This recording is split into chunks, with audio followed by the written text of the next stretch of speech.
তুমি ছাড়া তো আমার আর কেউ নাই। আল্লাহ গো, তুমি যদি মাফ না করো কে আমাকে মাফ করবে?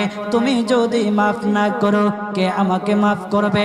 তুমি যদি আমাকে মাফ করো তাহলে তোমার কোনো দিকে কমবে না, তুমি যদি আমাকে মাফ না করো তোমার কোনো দিকে বাড়বে না।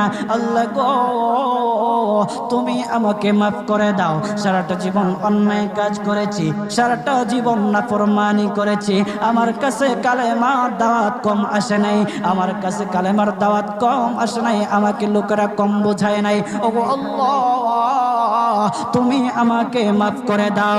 মাফ না করলে কোথায় যাব, কার কাছে যাব?